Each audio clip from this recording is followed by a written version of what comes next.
Even when the road gets tough, you're enough. I don't know how I deserve you. You know I'll always keep on coming back to you, back to you, back to you.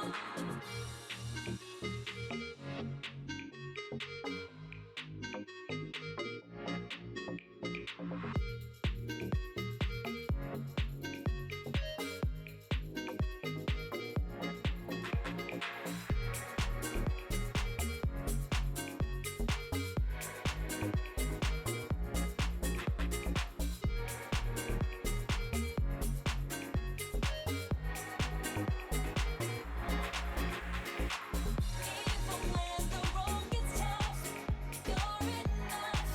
I don't know how I deserve you. You know I'll always keep on coming back to you, back to you, back to you.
Bonsoir, bienvenue sur Scala Games, au programme du jeu, de l'actualité et des interviews. Ce soir, nous sommes accompagnés de Titi et Ludovic d'Ineverse. Hello. Est-ce que vous Salut. pouvez juste vous présenter en quelques mots? Moi du coup c'est Titi, je suis co-gérant game designer et level designer d'Ineverse. Du coup c'est un studio qu'on est en train de créer. Et moi du coup c'est Ludo et puis je suis directeur de la communication au sein d'Ineverse également. Ok, très bien, donc on va commencer par un petit jeu. Vous allez devoir vous affronter. Et le jeu, ça va être sur la roue, elle tombe sur le Joker. Ok, donc le Joker, ça va être un petit mix de tous les jeux qu'on a déjà fait. Et vous allez avoir chacun un Joker.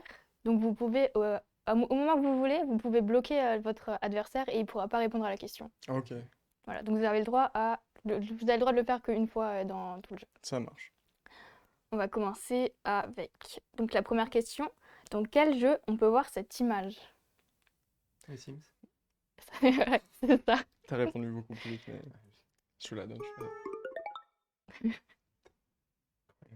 Question la deuxième. Quel est ce personnage? Ce mec de Angry Birds. C'est ça, ouais.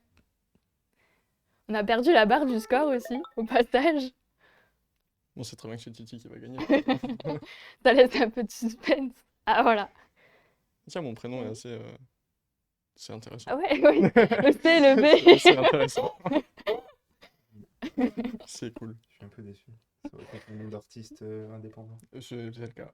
C'est un projet musical. On va enchaîner avec un petit son. Donc, quel est ce son? Oh, c'est le son de la Wii. Nintendo, un truc comme ça. Ouais, C'est je pas l'ai la pas. Switch, Ouais, peut-être. ouais, c'est ça, la Switch, ouais. Ok, moi ça, je l'avais ouais. pas du tout. Bien, ouais. Ensuite, question. Quel est le jeu de société le plus vendu au monde? Ah, Monopoly, je dirais. Ouais, c'est ça, ouais. Génial. C'est ça. Attention, un vrai faux. La Game Boy s'est rendue dans l'espace. Vrai ou faux? Je dirais Ouais, vrai. faux. Ah, c'est bien, t'es mitigé. Ouais, c'est vrai. Il y a le cosmonaute Alexandre Serebrov qui a emporté en 1993 la Game Boy et le jeu Tetris avec dans ses bagages lorsqu'il s'est rendu à la station Mir. Vu que c'était un russe, j'allais forcément dire qu'il avait pris Tetris avec. Il devait pas s'ennuyer du coup avec la console. Effectivement. En effet. Attention, blind test. La question blind test. Dans quel jeu peut-on retrouver ce son? Step in front of a runaway train. Ça aurait dit Last of Us. Ouais, c'est vrai que ça a été une bonne idée. Ouais, je peux même pas dire mieux finalement. Un jeu un peu western. Ah, Red Dead. Ouais, c'est ce que j'allais Ouais, dire c'est aussi, ça, ouais. mais ouais, bien, ouais, ok. Titi qui prend la tête, il prend le large. De toute façon, c'était sûr, hein, c'était sûr. Comment je pourrais me battre contre mon CEO de toute façon? Je vais m'y envoyer. Il va falloir regarder l'image de quel jeu elle est tirée. C'est- Alors, Oui, bah là, je peux je peux même même pas te te... dire un an, je note sur l'image. Ouais, c'est vrai. Est-ce que dans Mario Kart, on peut conduire des motos? Oui. Ouais, la vraie, ouais, c'est ça. Il y a des quads aussi. Tout à fait. Ouais. Mais on peut pas faire tant de tuning que ça, finalement, je suis un peu déçu. Enfin, je peux t'y mettre des néons sous les voitures, finalement, quoi. Ouais, c'est- C'est sympa. À quelle célèbre route française le jeu 1000 bornes rend-il hommage? J'aurais dit l'autoroute du soleil. Je sais plus comment elle s'appelle. Je pourrais pas dire mieux, C'est la. C'est le Tour du Soleil, c'est la A4, c'est ça? Ouais. Ouais, non. je sais pas, la 31, au pif? Non. Bah, je l'ai pas. N'oubliez pas, vous avez un joker, vous pouvez vous bloquer quand vous voulez. Hein. Ouais, c'est Ouais, vrai. ouais, mais du coup, je savais qu'il l'avait pas. Donc... Ouais, c'est un peu pareil. Je vais vous donner 3 possibilités. Mhm. Donc il y a la route de la Lavande, la Nationale 7 ou la route des volcans d'Auvergne. Je dirais la National 7. Ouais, c'est ça. Ouais, parce qu'elle faisait 996 km, donc approximativement 1000 km, donc ils ont fait un petit hommage à cette Ok. route française. Ok, intéressant. Je connaissais aucune des trois. Moi non plus, hein, en réalité, je vais pas te mentir. Un petit road trip. Ouais, bah écoute, on pourra faire ça en voyage, Non, voyage j'ai mes- d'affaires j'ai finalement. mes pla- les summer camps, ils sont prévus. C'est trop bien. Nouveau son, donc on va écouter de quel son s'agit-il? Ah, c'est Final Fantasy quand. Non. C'est Zelda quand tu Ouais, oui, c'est ça, ouais. Mais... Ah bon? Zelda quand tu découvres. C'est- Pas Zelda du tout? Ça me semblait que c'était peut-être Pokémon, mais Ok, je serais nul. Tu sais, on est vachement balèze, hein, quand même. Je ne sais pas. C'est pas Zelda du tout? C'est pas Zelda du tout. Je crois que c'était Zelda quand t'as un nouvel item. C'est un son que j'ai déjà entendu, Ouais, pareil, hein. malheureusement. Moi aussi. Et je crois que j'y arriverai pas. Même en réfléchissant très fort. Moi, je vais être dégoûté quand j'entends. Ah, moi aussi, ouais, moi aussi. Ludovic, tu l'as trouvé, Ah! mais à quel moment? Tu as mentionné le jeu? Quand tu gagnes un combat, peut-être? Non? Non. Quand tu gagnes un niveau. Quand tu découvres un Pokémon? Presque. Quand t'arrives en combat? Non? Non. Genre, en vrai, franchement, j'ai jamais Ça trop a joué à à voir Pokémon. avec, Du coup, avec je la petite boule, enfin la petite Quand t'as balle. capturé un Pokémon. Presque. Quand t'as une nouvelle entrée dans le Pokédex. Ouais, c'est quand il s'ouvre. Ok. C'est Ok. ça, ouais. Dernière question. Si vous voulez un joker ou pas? On joue juste en joker, ok? Ouais, vas-y, on va faire ça, on va casser le jeu. Autant le casser, tu vois, finalement. Lui, en le battant. De toute façon, c'est réglé, dans tous les cas. De quel personnage s'agit-il? Rayman? Non. Il a un bras. Sonic? C'est Ouais, Louis. Sonic, ouais. Je te mets un joker quand même. Ça, finalement, les scores, ils sont pas si éloignés que ça. Ça va. Mais ouais, belle victoire de Titi du coup. Bon, voilà, l'expérience. Évidemment. Je suis déçu de pas avoir eu Pokémon. Surtout, Ouais. j'y joue pas, quoi. Moi, je joue à mes jeux sans le son. Je sais que C'est le vrai, sound c'est designer, il doit s'arracher les cheveux quand je dis ça, mais généralement, je coupe le son et je mets ma musique. C'est la meilleure manière. Non, c'est pas la meilleure manière de jouer, mais c'est une manière de jouer comme une autre, finalement. Ça change. On va passer à l'actualité.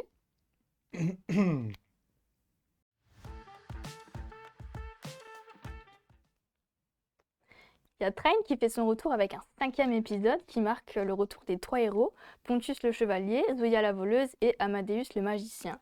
Cette fois, ils devront s'attaquer à une armée mécanique pour sauver le monde. Comme les jeux précédents, on reste sur un jeu d'action plateforme et de puzzle où il faudra utiliser les compétences des 3 personnages pour avancer. Il sera disponible courant 2023 sur console et PC. Vous en pensez quoi de ce jeu? Je peux déjà commencer en réalité, genre j'ai pas tant, c'est que j'ai jamais joué à Trine finalement et que, alors je me souviens juste en 2011 d'avoir vu l'image de Trine 2 traîner sur Steam, et sauf que j'ai préféré jouer à Dead Island à la place, et du coup, je pense que c'est plus apte à répondre à cette question. Moi, j'avais fait le 1 et le 2. À l'époque, j'avais des amis, dont un qui était très fan du jeu, donc j'ai fait les 2 premiers avec lui. Train 3, je l'ai commencé, mais mon groupe de joueurs s'est arrêté. Et du coup, j'ai jamais fait le 4. Je sais que c'est des jeux assez sympas. J'aimais bien le fait que ça change un peu, justement, de faire plus du puzzle avec des classes un peu iconiques du jeu de rôle. Je sais que c'est aussi quelque chose qui déçoit les gens. Genre, quand ils commencent magicien, ils se disent, bah, je suis déçu de pas avoir de boule de feu. Alors, là, c'était un sort de lévitation. Ouais, c'est vrai. Mais en fait, je trouve que c'est une des forces du jeu quand même. Ouais, ce qui est bien aussi, c'est que tu peux changer de personnage au cours. Enfin, tu dois Mm. utiliser chaque personnage pour pouvoir avancer dans Mm. l'histoire. Et c'est bien, ça amène de la diversification. Et... Ouais, clairement, c'est ce qui m'avait expliqué un petit Mm. peu. Tu m'as dit qu'il y avait des synergies, pas mal de synergies justement à utiliser entre les pouvoirs des personnages, et c'est vrai que ça change un tout petit peu, C'est enfin un ça, tout ouais. petit peu, ça change un petit peu, quoi. Je sais qu'ils essayent d'en faire un jeu solo aussi, justement avec le changement de personnage. Mais personnellement, je trouve que le gros de son fun vient quand même de quand tu joues à plusieurs. Ouais, c'est ça. Ouais, sinon, c'est un peu comme les jeux Lego où tu peux t'amuser Ouais, à exact. changer de Mhm. personnage et tu perds un peu ce. Enfin, tu peux jouer qu'à 2 déjà et tu peux jouer à plusieurs, donc c'est un peu mieux. Ok. C'est Il plus faudrait que fun. j'essaie quand même par curiosité. On va se faire ça, hein. Ouais, ouais, Moi, ouais, j'ai pas clairement. encore fait le 4 si jamais. Bah parfait. Voilà. À côté jeux de société, il y a Cheese Master qui vient de sortir. Donc c'est un jeu d'observation et de rapidité. Les joueurs vont devoir décrire le nombre de fromages restants après chaque lancer de dés. Chaque personnage a un pouvoir précis. Il va donc falloir déterminer qui agit sur qui pour trouver combien de fromages il reste au final. C'est un peu comme une chaise musicale Ouais. et il n'y a pas assez de fromage pour tout le monde, donc il faut aller le plus rapidement Mhm. possible. Est-ce qu'on se laisse tenter par ce jeu? En vrai, ça pourrait. Mm. Je sais que c'est Yellow, c'est des jeux assez qualitatifs. Généralement, on a Mm. quelques contacts là-bas. Et le taf d'éditeur de jeux de société, je sais que c'est assez compliqué. Genre, tu peux recevoir, surtout en France, beaucoup, beaucoup de prototypes. Donc, Ouais, il y a- généralement, quand ils sortent un jeu, c'est qu'ils ils les ont moins amusés à un moment ou à un autre. Donc, moi, je pourrais carrément me laisser tenter. Ouais, je pense que j'ai vraiment le même avis que Titi là-dessus. Pour moi, c'est vraiment des jeux, des mini-games en fait, qui sont vraiment super intéressants, ils sont super divertissants, et puis ça permet aussi de pas trop se prendre la tête sur un jeu de Ouais, c'est société. ça. Pas besoin d'avoir forcément un livret de règles qu'il faut étudier avant. Là, dans l'idée, c'est vraiment un jeu où, comme on dit, c'est un peu du versus, mais c'est un peu sympa, quoi. Pour le coup, c'est assez facile d'accès. Puis, comme Titi disait, c'est vrai que les jeux Yellow, généralement, c'est assez, comment dire, assez simple d'utilisation et puis très divertissant, quoi. Ouais, un jeu d'ambiance, ça a l'air super sympa. Ouais. Surtout du niveau de la rapidité, il faut aller très vite et en même temps calculer, voir Ouais, tout à fait, ouais, tout à fait. un bon petit jeu. Mhm. Et pour nous être frotté un petit peu à la création de jeux de société, je sais que c'est pas si évident que ça d'arriver à trouver des mécaniques à la fois assez simples et assez Mhm. amusantes. Donc, ouais, ils ont l'air d'avoir un concept quand même rigolo, je trouve. Ouais, je suis d'accord, ouais, j'avais regardé, je m'étais un peu renseigné du coup, enfin on avait regardé un petit peu à quoi ça ressemblait, et puis même en termes de visuel, quoi, c'est vraiment chouette ce qu'ils font. Toujours un petit travail vraiment en termes Ouais, de DA qui est l'artistique vraiment aussi, très ouais. cool. C'est super sympa, ouais. Donc Ça donne envie d'y jouer à chaque ouais, fois. tout à fait. Ouais, c'est pour ça, pour moi c'est pareil, je me laisse grave tenter par ce genre de jeu en tout cas. Aussi, en attendant Assassin's Creed Mirage, donc la licence arrive en Webtoon. L'éditeur français en partenariat avec Webtoon va lancer une toute nouvelle série de mangas intitulée Assassin's Creed Forgotten Temple. Donc cette nouvelle aventure poursuivra l'histoire du personnage d'Edward Kenway, présent dans Black Flag. Le corsaire devenu pirate se lance dans une enquête dangereuse pour trouver des fragments d'Éden. De nouveaux personnages seront aussi à découvrir et les 6 premiers épisodes seront disponibles sur Webtoon à partir du 24 avril. Le tout sera composé de 3 saisons pour un total de 150 épisodes. Est-ce qu'on match ou on ex? Laisse commencer, je pense. Moi, je sais que j'ai pas forcément joué au Assassin's Creed pour l'histoire.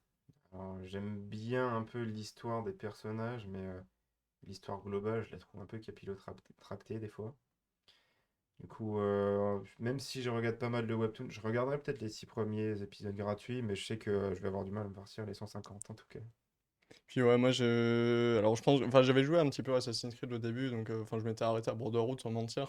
Du coup, genre je suis pas vraiment super adepte non plus de cette série-là. Après, je sais qu'il y a quand même pas mal d'efforts qui sont faits, genre que ce soit en termes de webtoon ou puis même en fait en adaptation juste que ce soit d'histoire ou alors même de jeux vidéo en soi, genre ben, sur ce type de format. Et dans l'idée, je pense que je regarderai quand même, par curiosité, mais après voilà, pareil, c'est pas une saga qui m'intéresse plus que ça. Et Mm. puis je sais surtout, vu l'état un peu du studio et du jeu aujourd'hui, je me dis, bon, Ouais, on dirait que c'est c'est plus un coup à compliqué. essayer de se rattraper de certaines erreurs. Et puis bon, ce qui est une bonne chose en soi, mais après, c'est vrai que voilà, je vais quand même me laisser tenter, je pense. Je vais pas dire un gros next, mais ouais, on va se laisser tenter les 3 premiers épisodes gratuits, effectivement.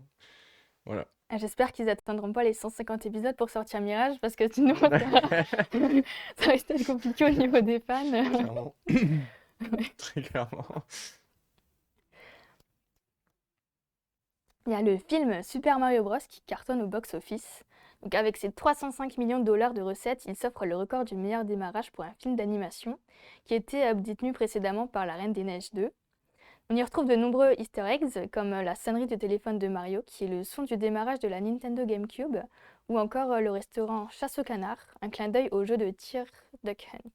Est-ce que ça vous surprend le succès de ce film? Non, pas vraiment. Déjà, c'est un film, je crois, qui est assez bon par rapport aux films de jeux vidéo auxquels on a l'habitude. Donc les standards étaient très bas, mais au moins celui-là, il avait l'air d'être OK. Et ouais, comme tu l'as dit, ils ont bourré absolument tous les easter eggs qu'ils Ouais. pouvaient. À côté de ça, le film, je crois que toi, tu l'as pas vu. Non. Le film est pas forcément excellent, hein, si on le prend juste en tant que film, parce que bon, bah, le scénario, il sert surtout pour caser tous les easter eggs qu'ils ont pris Ouais, pour Mario. c'est vrai, ouais. Donc j'ai l'impression que c'est surtout un film qui se destine beaucoup aux fans. Et vu qu'il y a beaucoup de fans de Mario, ça me surprend pas qu'il ait un peu réussi. Mm. Pour moi, ouais, pour ma part, c'est plus. Alors, je trouve ça intéressant parce que d'un côté, ça met quand même, comment dire, en lumière, ben, enfin, ça dépend des gens, bien sûr, mais les héros un peu de l'enfance, du coup, de chacun Mm. et chacune. Dans l'idée, c'est vrai que, bon, ben, tu vois tes petits personnages sur GameCube qui finissent par évoluer, qui finissent par arriver au cinéma, et puis en plus de ça, si t'as un budget qui est quand même, comment dire, qui est assez gros derrière Mm. ça, ben, c'est assez plaisant. Mais après, ouais, je pense que j'ai peut-être un avis trop tranché sur Nintendo de manière globale, où c'est vraiment à chaque fois des très gros coups marketing, que ça soit ben, des licences qui tiennent, les prix des jeux aujourd'hui. Donc je me dis, Ouais, ça explose de ouf, là. c'est ça, et ça a jamais vraiment arrêté d'exploser, Non. parce que bon, c'est des jeux qui fonctionnent bien quand même. Mais à côté de ça, je pense que, bon, après, j'ai pas vu le film, donc je vais pas me prononcer trop là-dessus. Mais dans l'idée, je pense que c'est vraiment. Ça ajoute encore une grosse brique sur le fait que c'est un studio qui engrange énormément d'argent, quoi, et qui, voilà. Pour moi, en tout cas, je me dis, genre, je trouve ça, le concept est intéressant. Après, il faudrait que je le voie pour vraiment me forger une idée, je pense, concrète dessus, mais je comprends que ça fonctionne, en tout cas. Ouais, surtout, je pense que c'est un film familial où tu vas voir avec toute ta Mhm. C'est famille, ça. donc... Ouais, bah, même les jeux, en fait, de manière globale, ça a déjà, Mm. enfin, ça a toujours, entre grosses guillemets, fonctionné un peu sur ce format-là. C'est des jeux qui sont accessibles, je veux dire, pas accessible en termes de jouabilité, parce que bon, voilà, c'est vrai que des fois c'est un peu à la frame près ou quoi que ce soit, mais c'est surtout que voilà, c'est tout public, et que j'ai l'impression que les jeux qu'ils font globalement maintenant, enfin aujourd'hui en tout cas, c'est des jeux qui sont très grand public aussi, donc ça Mm. rentre vraiment dans la continuité de ce qu'ils avaient déjà montré. Ouais, de leur ligne. C'est ça. Mm. Et du coup, je comprends que ça fonctionne très bien. Et pour le coup, on utilisait un peu Mario quand on était en médiation. Je faisais une médiation, moi, par Borny Buzz avec des enfants plus jeunes. Et je sais que ouais, le Mario, ça m'a surpris que ça marche encore chez les très jeunes, même maintenant. Mm. Pour moi, c'était plus un truc justement de bah, une vieille licence et tout. Mais ouais, les gamins, ils connaissent encore Mario et Ouais, c'est encore hypant. Et justement, c'est de plus en plus accessible, c'est beaucoup moins la frame près. Plus les jeux sortent, Mm, plus il y a tout à des fait. options d'accessibilité pour que bah, tu as toujours les speedrunners qui puissent essayer de faire leur meilleur temps. Mm. Mais à côté de ça, tu peux y jouer à peu près dès que tu sais tenir une manette, quoi. C'est ça. ouais, ils sortent souvent différents jeux, genre les Mario Kart. Là, ils ont sorti Mm. avec les lapins crétins. Ouais, il y C'est- avait la licence Todd aussi qui a bien marché à Ouais. un moment. Ouais, c'est vrai. Ouais, en plus, ça se diversifie beaucoup. Enfin, je sais qu'en tout cas, je m'étais pris très très fort le Super Mario Paper, du coup, sur la porte millénaire, qui était vraiment exceptionnelle pour le coup. Peut-être un peu moins accessible pour le coup, celui-ci. Ouais, c'est un peu plus RPG. C'est ça, mais franchement, c'est un jeu qui m'a vraiment beaucoup marqué avec Mario Sunshine aussi à l'époque. Donc, je pense que ouais, c'est cool, ça continue à fonctionner quand même, quoi. Mm. Il y a aussi le jeu de société Eriantis qui est disponible. Donc, c'est un jeu tactique et stratégique. Vous prenez la tête de l'une des 4 écoles d'Eriantis où les jeunes créatures magiques rêvent d'y être admis. Dans ce monde féerique composé d'îles flottantes, votre but sera d'accroître votre renommée. Ce jeu de construction et de gestion de main se termine s'il ne reste que 3 îles, si les élèves sont épuisés ou si un joueur construit toutes ses tours. Est-ce que ce jeu vous inspire? Moi, c'est le jeu auquel j'ai un peu plus tendance à jouer. Mm. On a un ami qui est très fan de jeux de société et qui stocke à peu près tous ses jeux chez nous, dans le studio. Coucou Théo, du Et, coup. et je sais que c'est le genre de jeu ouais, que j'aime bien, qu'en général, on peut être tenté d'essayer. Là, pour le coup, c'est un peu différent de l'autre parce qu'il n'a pas un gameplay qui a l'air fondamentalement différent des jeux auxquels on peut avoir l'habitude. C'est de la gestion de ressources, de la Mm. gestion de main et tout. Mais il a l'air assez mignon et je pense que le style, bah, quand on aime bien les jeux de stratégie et trucs comme ça fait toujours plaisir un peu de changer de skin et Ouais. de changer légèrement de mécanique et en fait de pas avoir l'habitude d'un jeu du coup pour essayer tout le temps d'avoir la stratégie gagnante. Moi, la découverte d'un jeu de société en tout cas, c'est quelque chose que j'aime bien. Ben, moi, c'est plus, ben, du coup, en rencontrant Titi à l'époque, qui m'a un peu initié à ça, parce que ben, j'avais pas fondamentalement l'habitude de jouer à beaucoup de jeux de société, surtout sur des jeux ben, pas beaucoup plus complexes, mais justement sur des jeux un peu plus stratégiques, avec ben, pas mal de mécaniques différentes, de la politique, de la gestion, etc. Et c'est vrai qu'on a joué à pas mal de... On a essayé pas mal de jeux finalement. Mm. Et je trouve que, ben, comme tu dis, au niveau graphique, en fait, c'est toujours plaisant de redécouvrir ben, un jeu tel que celui-ci, mais avec vraiment une ambiance un peu différente, avec justement un lore un peu différent. Et c'est pour ça, ouais, ben, je pense que c'est un jeu qui m'intéresserait aussi, mais je serais plus confiant d'y jouer avec des gens qui connaissent déjà bien, en fait, ce type de jeu-là, Ouais. parce que c'est vrai que, ben, là, comme je disais, en fait, le livret de règles, ça commence à être un peu plus conséquent. Ce qui est une très bonne chose en soi, mais c'est vrai que ouais, je suis un peu moins familier que toi, je pense, là-dessus. Mais très cool en tout cas. C'est une Mm. très belle découverte à faire, je pense. Après, généralement, ce genre de jeu, bon alors, c'est un peu facile à dire, mais ils ont un livret de règles qui est certes au début un peu impressionnant, mais la plupart du temps, c'est tu découvres les règles en y jouant. Ouais, bien Et sûr. du coup, ta première partie, ben, tu te fais un peu laver par celui qui a acheté le jeu et qui l'a pas joué. Mais celle d'après, tu comprends un peu mieux ta stratégie et tout. Hmm. Ouais, le thème aussi, la féerie, tout ça, c'est pas forcément à ce qu'on retrouve dans les jeux de stratégie. Hmm. C'est vrai. Ouais, c'est vrai.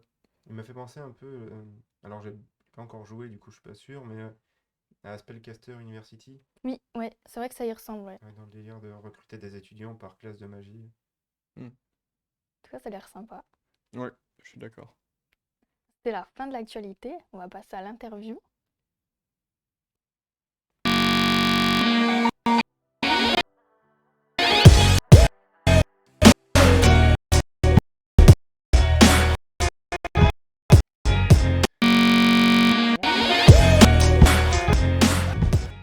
Ça arrive. Petit problème technique. Donc, vous travaillez pour le studio Ineverse. Est-ce que vous pouvez le présenter? Oui. Vas-y, hein, t'es CEO quand même. Bah alors du coup, on est un studio de développement de jeux, donc essentiellement de jeux vidéo. Notre objectif à terme, c'est de pouvoir auto-éditer nos propres jeux vidéo. Mais plus généralement, on fait des jeux, donc des jeux de société également, et on est présent sur différents événements de médiation, de salons. En général, on essaye de venir parler un peu de jeux et de culture vidéoludique en général. On a pu notamment parler, par exemple, avec une exposition de la représentation des discriminations dans les jeux vidéo. Euh, Basiquement, la problématique qu'on avait, c'est que il y a beaucoup de héros, donc qui sont des mecs blancs. Il n'y a pas beaucoup de héros qui sont des héroïnes. Et quand on commence à essayer de chercher des héroïnes qui sont en plus racisées, ça devient très Ça fait difficile d'en rare, ouais. trouver. Ouais, On a c'est clair. d'ailleurs galéré. Je connais qu'un seul jeu qui prend Ouais, une héroïne du coup afro-américaine, c'était Dandara, ouais. un jeu quasiment pas connu, Hmm. qui a été développé par un studio brésilien en hommage justement à une héroïne locale brésilienne, que je crois que c'était le levé contre l'esclavagisme à l'époque. Esclavage. Ouais. doute. Ouais. C'est juste- Et donc voilà, on essaye de parler un peu du jeu vidéo dans sa globalité. Et notre but, ouais, c'est de faire nos propres jeux à un moment ou à un autre. Ok. Donc actuellement, vous travaillez sur votre premier jeu qui s'appelle Biosmose. Est-ce C'est que vous ça. pouvez nous en dire un peu plus? Alors, Biosmose, à la base, c'est un espèce de chill puzzle game. Donc on a essayé de faire un mix entre les deux, dans le sens où on voulait faire un petit jeu du style jardin zen, où tu plantes tes petites graines, tu obtiens des plantes et tu vois un peu comment ça se passe. Il y a une petite narration derrière que je vais pas spoiler Ouais. ici, Oui, parce oui, que oui. c'est un peu un des objectifs cachés du jeu. Et à côté de ça, on dit jeu de réflexion parce que le but du jeu, c'est qu'à partir d'une seule graine, tu puisses obtenir différents types de plantes en fonction de là où, du sol dans lequel tu as planté ta graine. Et du coup, chaque plante a un effet sur le sol, et le sol a un effet sur la graine, et du coup, il faut réussir à comprendre ça pour atteindre les différents objectifs qui sont demandés aux joueurs, C'est ça. tout simplement. Ouais, dans l'idée. Et comment ça vous est venu cette idée de faire un puzzle game? Alors avant le puzzle game, pour l'idée c'est qu'on voulait faire une réunion de base pour parler du studio de manière globale avec quelques personnes de notre équipe et on s'est retrouvé au jardin botanique du coup à Metz. Et on avait bu quoi? On avait bu des frises pommes kiwi il me semble. On a eu un peu de tout. Ouais. Et dans l'idée, après, on s'était posé en fait dans un petit carré comme ça avec pas mal de plantes autour de nous. Et puis à force de discuter, on s'est dit, mais ça pourrait être plutôt cool de faire un jeu sur les plantes en fait. De se dire, en fait, il y a des trucs à exploiter qui sont vraiment autour de nous. Et puis, genre, ça pourrait être vraiment sympa. En termes de puzzle game, je te laisse répondre plus toi, mais Euh, du coup, je dis pas que c'est vraiment en faisant un puzzle qu'on a eu l'idée. faut pas trop en dire non Mais plus. non, à la base, moi je suis le game designer du coup du studio, mais j'ai pas envie que les jeux qu'on fasse, c'est juste des jeux qui sortent de ma tête, entre guillemets. Nous, le studio, on s'est constitué sous un modèle de coopérative, parce qu'en fait, on pense que pour faire un jeu vidéo, il n'y a pas que le game designer ou le développeur qui est important, chacun des points. En fait, un jeu vidéo pour nous, c'est une œuvre d'art, et du coup, à partir de là, chacun des rôles artistiques a un peu son mot à dire. Donc, souvent, les développeurs, les graphistes, tout ça, ils ont un peu moins la structure dans leurs idées pour imaginer ce qu'on peut faire ou quoi, ça part un peu dans tous les sens. Mais on a quand même envie de prendre leurs idées. Donc, en fait, on a fait une réunion où on a demandé à tout le monde ce qu'il voulait faire, ce qu'il ne voulait pas faire Mm, du tout. mm. Et à partir de là, en tant que game designer, ma première mission, ça a été un peu d'essayer de faire un espèce de brainstorming en entendant ce que tout le monde voulait. Mhm. Et on est arrivé plus ou moins sur ce jeu qui parle un peu d'écologie et qui est un peu tranquille, genre justement. Un peu à la manière d'Unpacking, si tu vois. Ouais, ouais, je vois ce que c'est. Ouais. C'est ouais, c'est ça. Et puis ouais, ce côté aussi là, c'est vraiment essayer de faire passer un message aussi derrière. Bon, comme dit, on va pas en parler maintenant, mais il y a toujours en fait cet objectif de transmettre quelque chose en fait aux joueurs et aux joueuses qu'on pourrait potentiellement avoir avec nos jeux vidéo. Je pense que c'est important de le noter quand même. Combien de temps vous êtes fixé pour réaliser le jeu? C'est un gros point de débat aussi de notre studio, c'est que du coup on a pas mal été sensibilisé à ce que représente la culture du crunch de manière globale. Donc bon, on a des très gros exemples. Bon, les plus gros, on voit qui est plus parlant, par exemple Cyberpunk, etc., où il y a eu vraiment des très gros problèmes de crunch. Donc, pour ceux qui savent pas fondamentalement ce que c'est le crunch, c'est donc de mettre par exemple une deadline et au dernier moment de se dire bon le jeu est pas terminé, mais vous êtes obligé de le sortir. Donc ça commence à faire des heures qui sont pas possibles, qui commence à comment dire à prendre mentalement beaucoup trop de place et du coup ça crée des personnes qui vont très très mal. Donc c'est quelque chose qu'on avait vraiment envie d'évincer au sein du studio. Donc en réalité, on s'est pas posé fondamentalement de deadline. Donc on pourrait très bien le sortir cette fin d'année comme le début d'année prochaine. Et dans l'idée, on essaie vraiment de travailler en entendant en fait que ce dont chaque pôle a besoin. Donc, par exemple, si les développeurs ont besoin de plus de temps, on laisse plus de temps aux développeurs. Si par exemple tu as plus de temps nécessaire en termes de game design, ou de level design, peu importe, en réalité on essaie vraiment de ne pas se fixer de deadline vraiment daté quoi.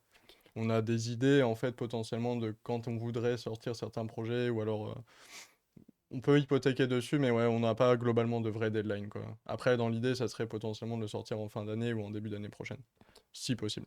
Aujourd'hui, vous en êtes à quelle étape? Sans vraiment spoiler. Non, pas de souci. Mm. Là, on a fini le gros du game design. Donc je crois que le gros des mécaniques a été codé aussi. Donc on est dans la phase où on teste le game design comme il a été codé pour ajuster les différentes valeurs. Euh, Combien de temps le jeu doit durer, combien de temps cette plante va survivre, combien de temps celle-ci va se reproduire. Donc c'est pas mal d'aller-retour avec les devs. Le but de ce jeu aussi pour nous, c'était, c'est pas forcément la première fois qu'on fait un jeu, puisqu'on en a fait en tant qu'étudiant avant, indépendamment, mais c'est la première fois qu'on fait un jeu ensemble. Mm. Du coup, ça a été aussi une manière de mettre au point les méthodes qu'on a pour bosser ensemble. Et du coup, là, on teste un peu des trucs. Je crois que basiquement, le jeu est fini, je dirais, à 80%. Et il nous reste du coup un peu de travail d'équilibrage et d'intégration pour que le jeu soit fini. Et après, une fois qu'on l'a, entre guillemets, fini, donc le jeu est jouable et qu'on a intégré tout ce qu'on voulait, on se laisse encore du temps pour ce qu'on appelle dans le jeu vidéo un peu le polish. Ouais. Donc ça va être toutes les animations, tous les filtres qui font que ton jeu passe de beau à très beau ou de ok à beau en fonction. Mais et voilà, c'est pour ce genre de phase qu'on se laisse du temps parce que ça nous sert à la fois pour apprendre et en même temps, on n'a pas envie de se mettre de pression. On sait que c'est comme ça que beaucoup de studios ont craqué avant nous. Ouais, dans le chat, on nous dit aussi les musiques.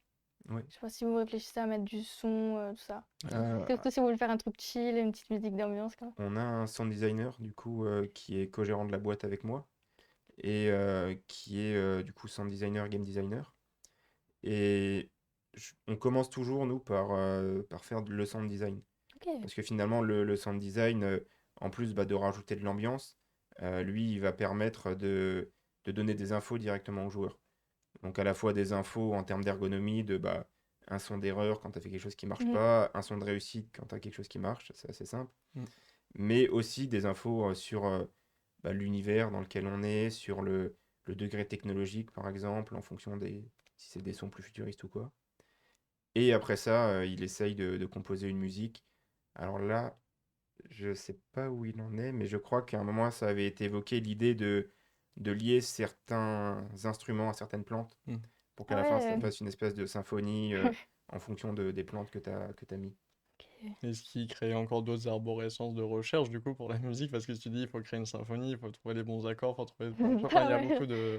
Sacré taf Ouais, d'ailleurs, un peu. c'est un peu ça en réalité. Et puis ouais, on est tous plus ou moins sensibles au son de manière globale. Donc c'est vrai que quand on se fait écouter les choses, on se dit attends, mais attends, il y a peut-être ça. Et du coup, ça recommence sur quelque. Enfin, c'est assez intéressant en réalité. C'est vrai que ça prend pas mal de temps quand même. Ouais, surtout, je pense que c'est un élément important du jeu, parce que Mm.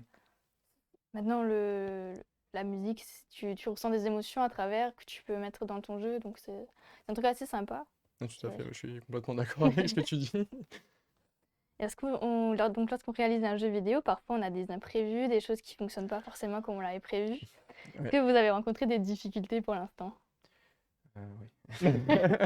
Ouais, Je vais citer les plus grosses, j'imagine, mais ouais, la première difficulté, c'est que du coup, je suis le game designer principal, même si je me fais assister pas mal par le reste de l'équipe.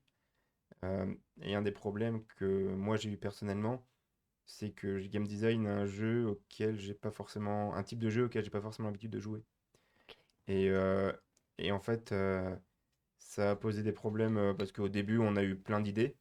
Je savais qu'on n'allait pas tout garder, mais voilà, on a eu plein d'idées. J'ai sélectionné ce qui était faisable à la fois de manière technique et en termes de temps.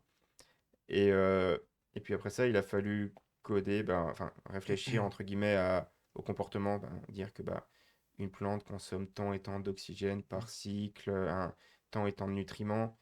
Et ça a été beaucoup plus de mathématiques que ce que je pensais. Du coup, ouais, ça a été un peu dur. On s'est rendu compte une première fois que le jeu, comme on l'avait imaginé, fonctionnait pas tout à fait. Donc du coup, on s'est rendu compte de ça pendant le développement. Donc on a dû un peu revenir sur certaines des mécaniques, essayer de faire en sorte de garder le plus gros du code et des sprites et des assets qui ont déjà été faits, en essayant de changer un peu le game design pour quelque chose de plus réalisable et de plus simple, entre guillemets, à imaginer. Donc ça, c'était vraiment pour la partie développement du Mm. jeu. Sinon, après, il y a tout ce qui est publié un jeu pour la première fois. Ouais, ouais, ouais. Par exemple, si tu publies un jeu sur Steam, il faut que tu appelles le fisc américain C'était pour Ah ne ouais? pas te vraiment. faire taxer 30% par l'Amérique, vu que Steam, c'est une plateforme américaine. Ouais. Puis il y a pas de. Il y a personne qui. Enfin, on te répond pas en français en fait. Basiquement, t'appelles une administration américaine et tu passes une demi-heure au téléphone et c'est Je savais super, pas quoi. qu'on devait faire tout ça pour juste diffuser. Ouais, C'est... bah, nous non plus en fait avant d'y être confrontés. Et puis c'est vrai que ouais, c'est des choses. En fait, c'est dès que tu es confronté à quelque chose, tu vois, t'as autre chose à faire. Et en fait, t'as encore autre chose à faire. Et c'est vrai que ouais, par exemple, typiquement appeler le fisc américain. Heureusement, d'autres gens l'ont déjà fait. Donc il y a des gens qui donnent un peu des tips de temps en temps. Donc c'est chouette.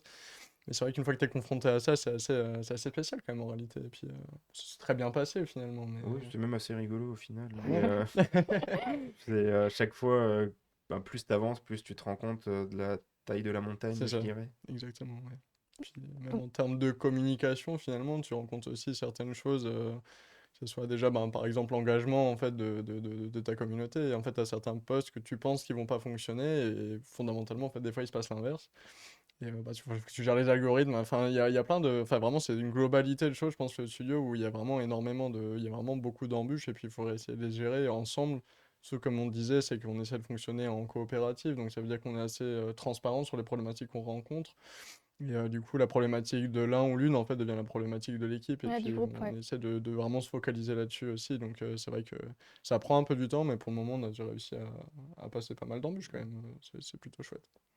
Et du coup, avec toutes ces embûches, il y a une partie, que ce soit le gameplay, level design ou voire même un morceau de codage, dont vous êtes particulièrement fier dans le jeu. Ça le fait si je dis que je suis fier de tout. Oui, oui, ça. Oui, En vrai, je comprends. je suis quand même assez fier du travail qu'on a fait Ouais. en tant qu'équipe. Mm. Euh, Notre graphiste fait littéralement le taf de toute une équipe graphiste alors qu'elle est seule et qu'elle a un travail à côté. En fait, on se rémunère pas encore avec nos jeux, donc on cumule tous plusieurs tâches. Mm. Soit on vit avec des aides sociales, soit on a des micro-travails à côté. Donc c'est des situations qui sont assez compliquées. Malgré ça, je suis assez content et fier de toute l'équipe. Bah, on est aussi tous amateurs, on n'a jamais publié de jeu avant ça, on Mm. a fait que des projets étudiants, voire pour certains pas de projet du tout. Et je suis assez content de voir bah, rien que la différence entre il y a 6 mois quand on a commencé le développement du jeu Mhm. et le jeu maintenant. Pour prendre l'exemple de la graphiste par exemple, elle est à la V3, voire V3.5 des graphismes. Ouais. Ok. Parce qu'à chaque fois qu'elle dessine à la fin, quand elle a dessiné la dernière plante, elle se rend compte que la première n'est plus assez bien, donc elle revient sur tous les graphismes pour homogénéiser ça. Et je trouve que maintenant on a vraiment des jeux avec une patte artistique qui deviennent un peu sympas en tout cas. Mm. Ouais, j'ai vu sur vos réseaux, vous avez mis la petite plante qui grandit comme ça. C'est ouais, C'est ça, ouais. super chouette. Bah, merci. Là, c'est vrai que ouais, non, c'est vraiment le niveau en fait, même à comparer, enfin même de mois en mois, en fait, on voit qu'on évolue sur la manière de travailler, sur ben, justement ben, le graphisme aussi. C'est vrai que ben, là, c'est très parlant parce que c'est des choses qu'on voit en fait. Mm. C'est des choses qu'on voit directement, on voit l'aboutissement en fait du travail que Vicky peut produire. Et puis c'est vrai que il y a un sacré taf quand même. Et Mm. puis c'est vrai que maintenant, en fait, on commence à avoir une vraie vision de la DA en fait, sur laquelle on peut aller et ça commence vraiment à être très concret, que ce soit au niveau, enfin, à tous les niveaux en fait. Et c'est vrai que là, en fait, on peut vraiment être fier de notre équipe. Je pense, c'est vrai que je pense que je rejoins Titi là-dessus. C'est vraiment une fierté globale en fait de bosser avec une équipe qui est aussi cool finalement. Et donc vous avez parlé de Steam. Est-ce que vous allez sortir sur PC du coup? Dans un premier temps, on va le Ouais. sortir sur PC. Et bah, vu que c'est aussi, comme je me répète, mais c'est le jeu qu'on utilise pour se former et s'entraîner, on aimerait bien s'entraîner aussi directement au portage. Mm.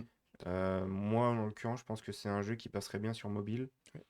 D'autant qu'on a une petite ambition, c'est à notre échelle, ça ne fonctionnera jamais, mais c'est de changer un peu les habitudes sur mobile.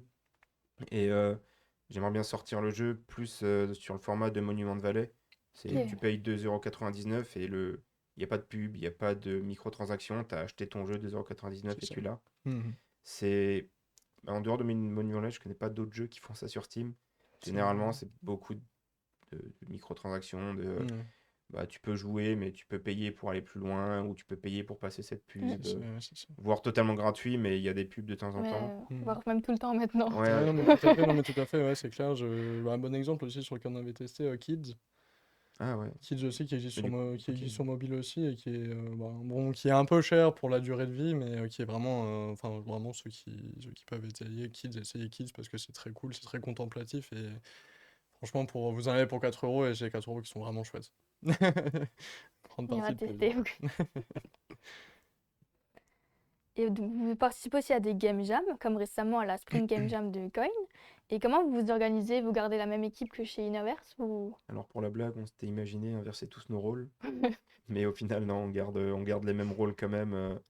Bah, vu qu'on a encore un studio un peu jeune, on en profite pour faire des jeux avec moins d'enjeux, entre guillemets, Mm. pouvoir faire tester des trucs beaucoup plus rapidement. Ça nous fait de l'XP rapide, si je peux dire. Et du coup, ouais, on a essayé de garder nos rôles en l'occurrence. Et donc pendant ces game jams, il y a des gameplays, des idées qui vous viennent que vous voulez mettre dans votre jeu ou qui vous restent en tête finalement? Hum, non, pas vraiment, parce qu'en fait, on bosse un peu différemment. Vu que les game jams, il y a souvent un thème qui est donné. Mm. En l'occurrence, là, c'était Revers qui a été donné. On rebosse le processus créatif. Là, je crois que c'est pas notre première jam, mais on sait que bien réfléchir au jeu avant de commencer le développement, c'est quelque chose d'assez important. Et c'est une étape que les gens ils sautent souvent.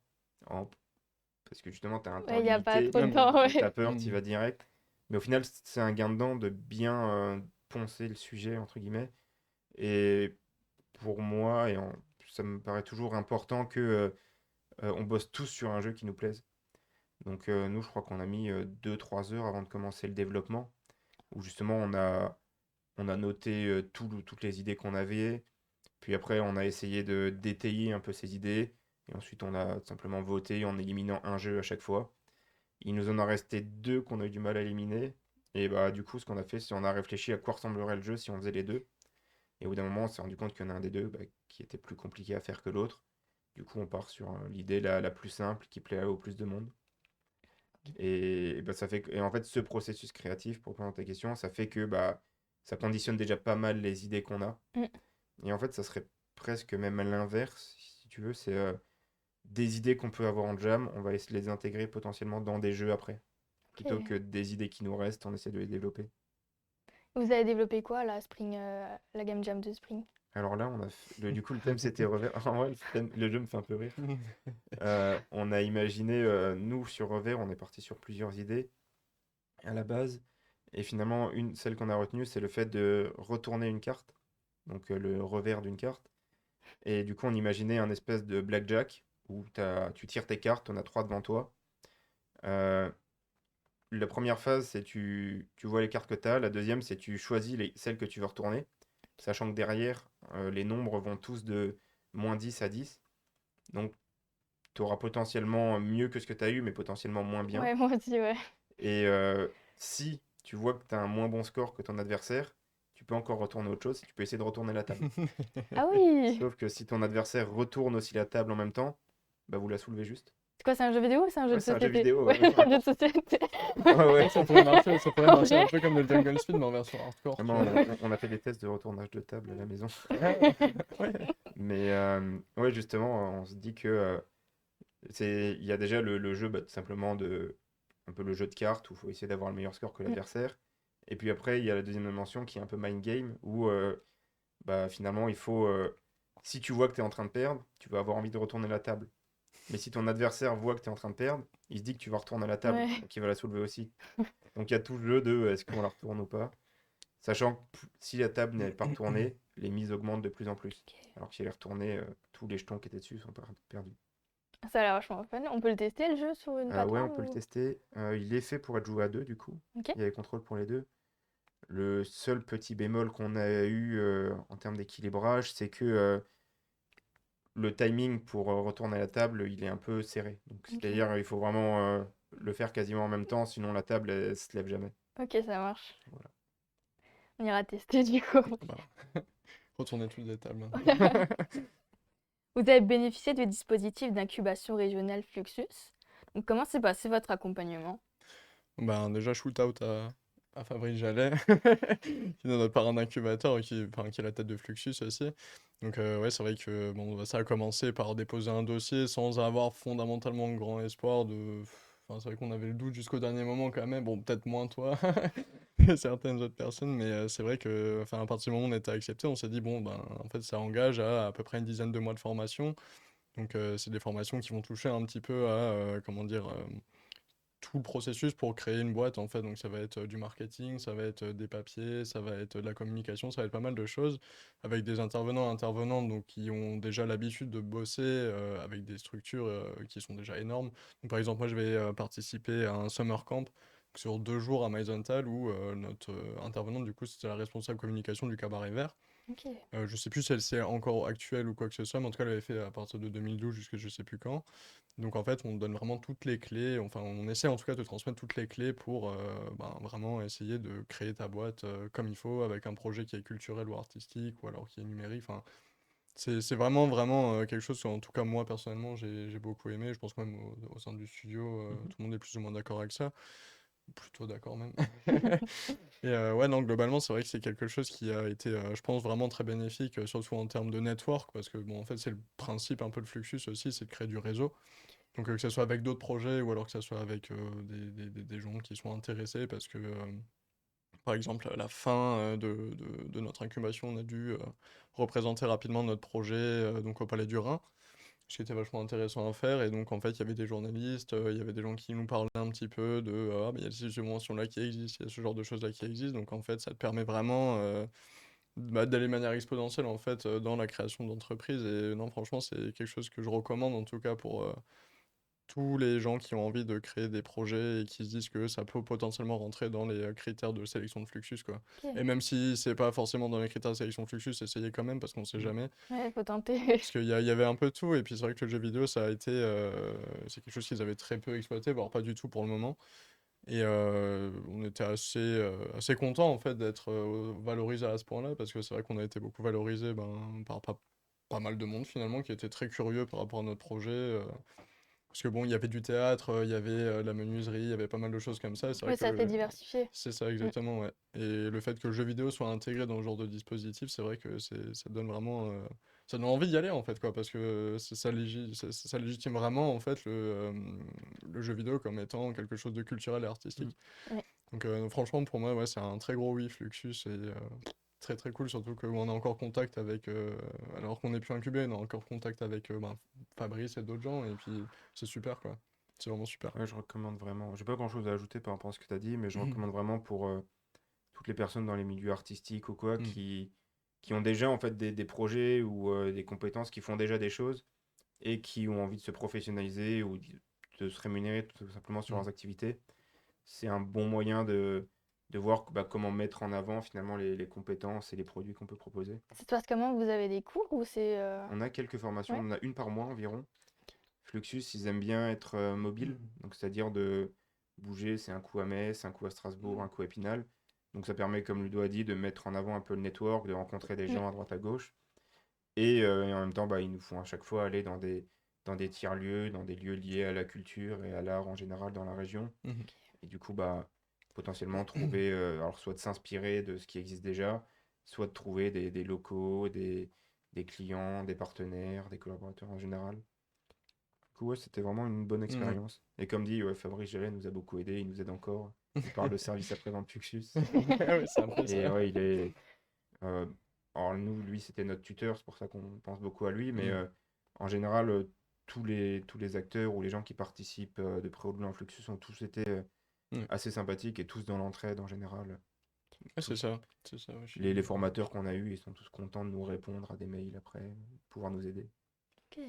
Et c'est ouais, c'est vrai que même en fait découvrir d'autres tiers-lieux, donc bon, je pense à Strasbourg particulièrement, parce que c'est vrai que ça m'avait marqué un petit peu, on a été visiter le Garage Cop, et c'est vrai qu'en fait on voit comment un autre tiers-lieu que Blida peut Mm. fonctionner, parce que bon, Fluxus est donc basé à Blida, et c'est vrai qu'en fait on voit un peu le fonctionnement, et c'est fonctionne toujours à peu près de la même manière, dans le sens où ben, c'est vrai que c'est de l'entraide, c'est de la discussion, c'est du network, c'est vraiment pas mal de choses comme ça, et puis voilà, non, c'est vrai que très bonne chose Fluxus, je pense que ça nous a été vraiment très bénéfique. Ok, ça marche. Et c'est quoi vos projets pour la suite? Je pense du coup voilà, finir Biosmos, mais Mhm. est-ce que vous avez d'autres idées déjà? Ouais, on est en train de travailler un peu dans l'ombre, mais sur un jeu vidéo, sur un jeu de société. Tout se spoiler. Mais en fait, on travaille sur les deux, pour être honnête. Mais on travaille sur un jeu de société qui se destine plus à des classes, en général, à des classes d'enfants.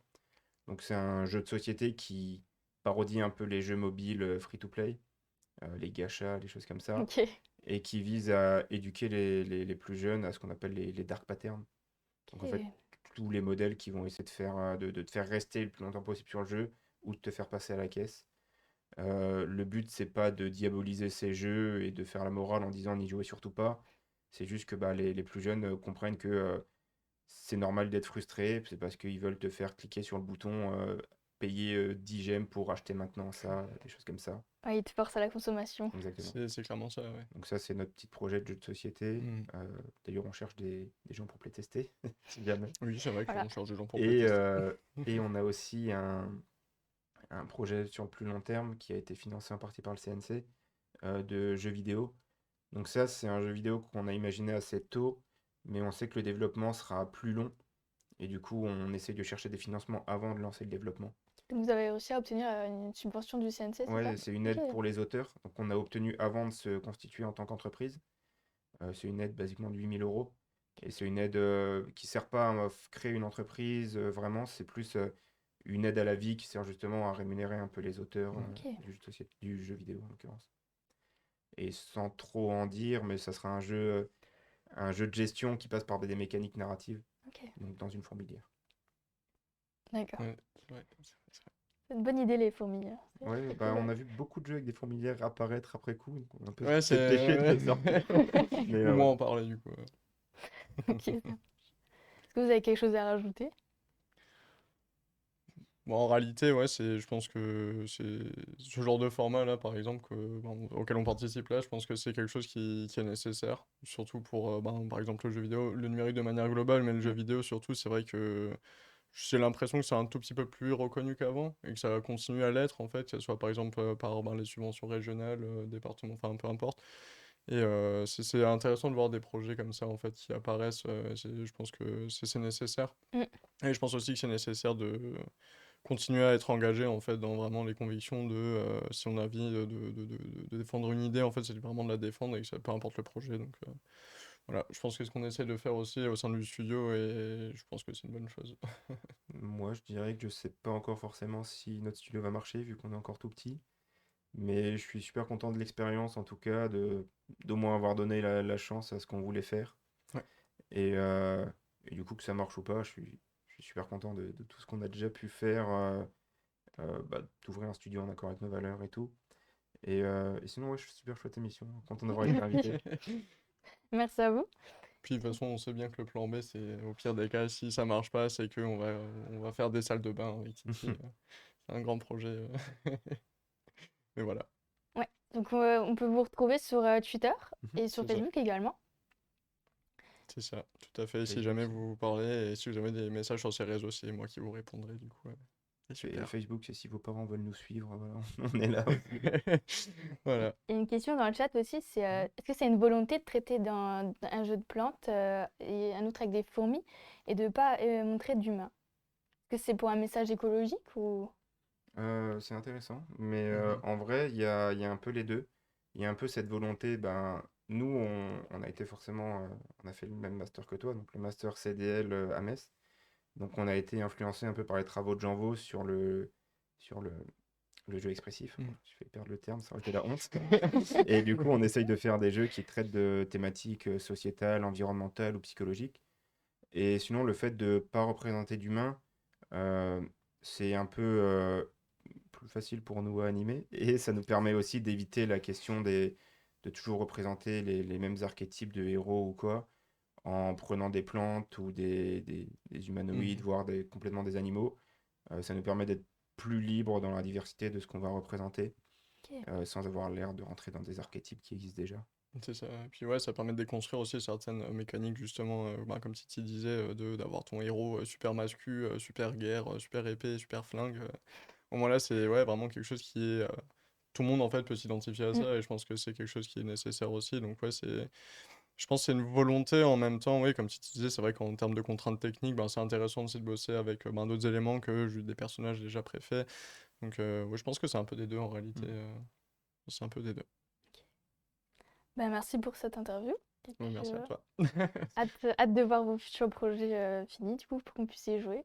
Ça a l'air vachement intéressant. Bah, merci. Donc, on va se retrouver très prochainement pour un nouvel épisode et on vous dit à bientôt. Ciao! Au revoir. Ciao.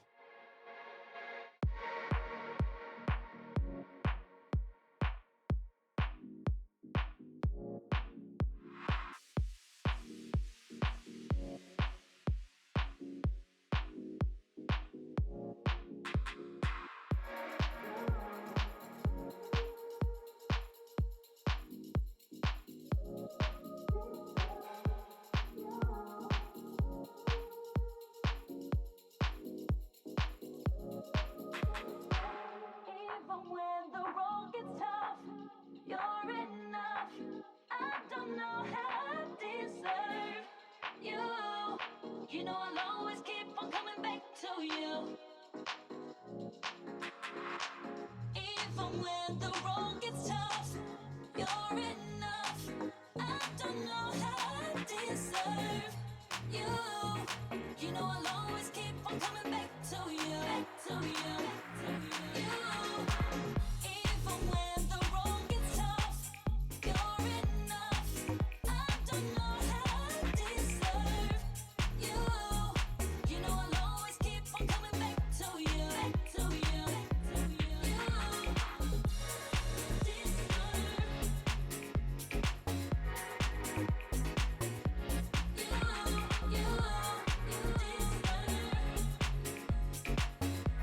Back to you.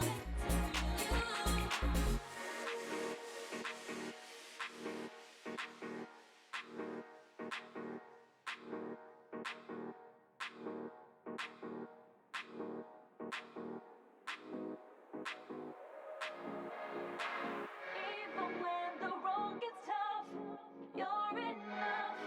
I don't know how I deserve you. You know I'll always keep on coming back to you.